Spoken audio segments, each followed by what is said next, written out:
Hello YouTube and welcome back to the Makeover's channel.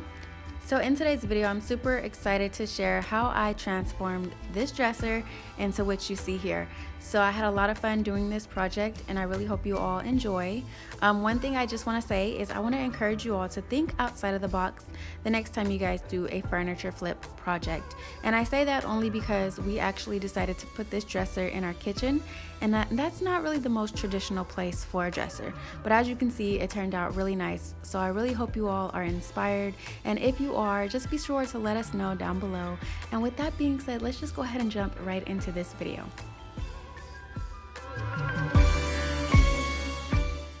Okay, so as you can see, this is what I was working with.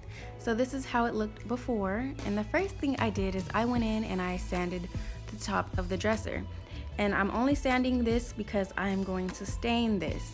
So keep in mind, if you are going to be painting the top of your dresser, you don't have to sand it, but I'm staining it, so I'm sanding it.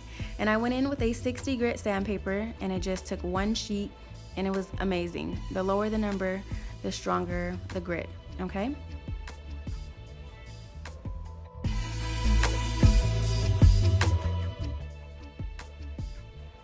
So here I am just wiping off all of the dust. I'll go back in later and do a more thorough job, but I'm just gonna wipe that off real quick, and then I'm gonna go in and I'm gonna take off all of the hardware. So originally I wanted to change out the hardware just because this is kind of old and dated and I just don't like it, but that's really expensive, so I had to go with the cheaper alternative. And this is that. And then right here, I'm just looking at the hinges. And to be honest, I took the lazy route. There were like so many screws on each hinge, and I just didn't have the time or the patience for it. So I just skipped past that part. But do as I say and not as I do. Make sure you take off your hinges so that way they can match your hardware. I'm just vacuuming the dust, and there was also some sawdust in there. And so I'm getting that out, and then I'm gonna Lysol wipe everything else down to get ready for the next step.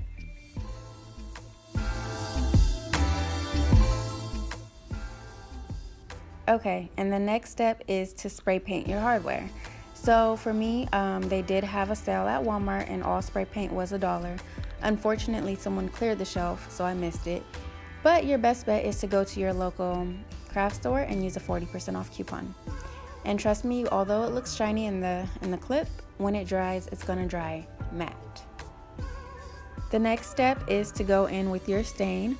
I'll leave the color on the screen for you all, but just so you know, it is the same stain that I used on our dining room table. And if you did not see that video, I will put it in the description box down below.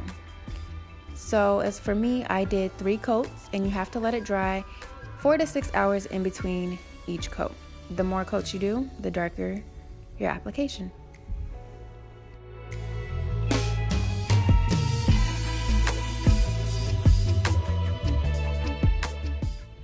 And then for the fun part, so you got to tape off your dresser, the part that you don't want to paint, and I use trash bags for mine. And then you're going to go in with your paint sprayer if you have one, and I would recommend that you get one if you're going to be doing this often. So it took 2 coats for me to get the look that I wanted, and so I let it dry, and then I actually came back in at 2 o'clock in the morning for my second coat. Okay, and then I came home, I put the hinges on, and now for the anticipation, you get to pull off your top layer and just hopefully no paint went through. And as for me, it did not. I was so excited, and this is the finished product.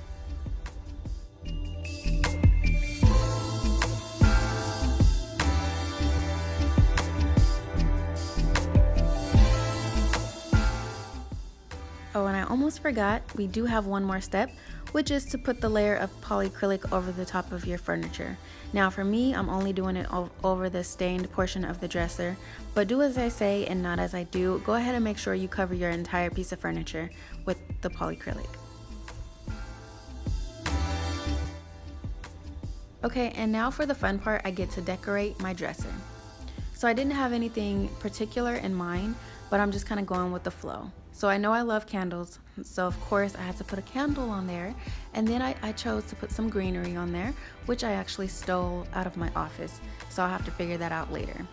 And then here I am putting a cookbook on the dresser, And I played around with this a little bit, tried a couple of different things.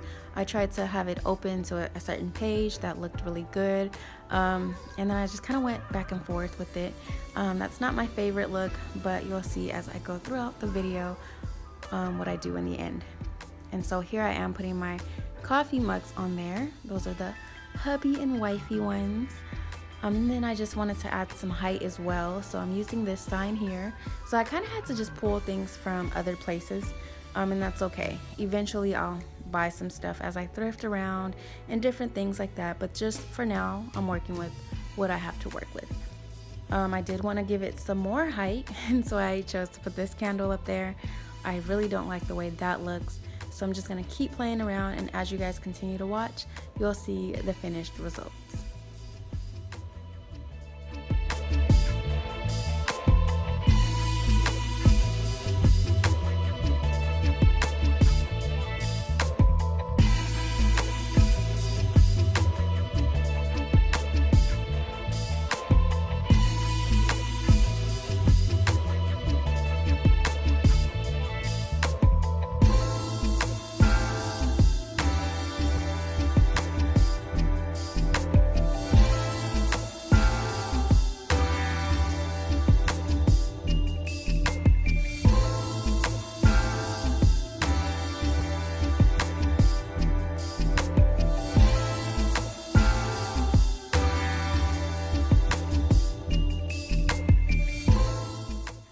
So the wall was pretty bare in my opinion, and I didn't really have a whole lot to choose from. So for now, I'm going to use my full-length mirror. I'm going to turn it in the landscape position, or horizontal, right? Horizontal, yes. So anyways, as I hung this up, I was so proud of myself because I did it by myself, and I got it on like the first try, kind of like a try and a half, but I got it done. So I didn't film all of that, but here I am. I'm just cleaning off the mirror, and pretty much that is it. So I really hope you guys like what you see, and this is the final results.